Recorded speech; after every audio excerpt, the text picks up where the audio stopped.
தொடர்ந்து பிறந்து 3 மாதங்களே ஆன குழந்தையை மிக அருகில் போட்டோ எடுத்துள்ளார் அக்குழந்தையின் குடும்ப நண்பர் ஒருவர்.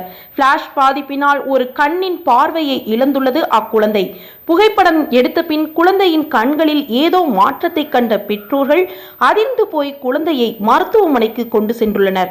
அங்கு மருத்துவர்கள் குழந்தையை பரிசோதித்துவிட்டு மிக அருகில் பிளாஷ் போடப்பட்டு படம் எடுக்கப்பட்டதால், அதாவது கிட்டத்தட்ட 10 இன்ச், அதனால் குழந்தையின் வலது கண் பார்வையை இழந்துள்ளது என்று கூறியுள்ளனர்.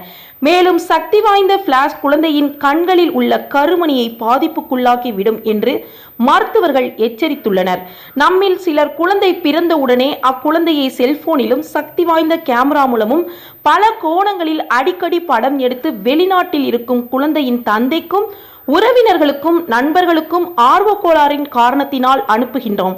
அப்படி படம் எடுப்பதும் குழந்தையின் தாயார் குழந்தைகளின் மிக அருகில் செல்போன்களை வைத்துக்கொண்டு பேசுவதும் அந்த குழந்தையின் உடல் நலத்திற்கு கேடு விளைவிப்பதுடன் உளவியல் ரீதியாகவும் பெரும் பாதிப்பை ஏற்படுத்தும் என்பதையும் ஏனோ மறந்துவிட்டு செயல்படுகின்றனர். சில மருத்துவமனைகளில் குழந்தைகள் பராமரிப்பு குறித்தும் குழந்தைகளை எளிதில் பாதிப்பிற்கு உள்ளாக்கும் கதிர்வீச்சுகள் குறித்தும் பெற்றோர்களிடத்தில் விழிப்புணர்வு ஏற்படுத்துவதை மறந்துவிட்டு பணம் ஈட்டுவது ஒன்று மட்டுமே குறிக்கோளாய் இருந்து வருகின்றன. எது எப்படி இருப்பினும் பெற்றோர்களும் உறவினர்களும் குழந்தைகள் விஷயத்தில் கண்ணும் கருத்துமாக விழிப்புணர்வுடன் செயல்பட்டு வந்தால் உள்ளமும் இல்லமும் சிறப்புடன் விளங்கும்.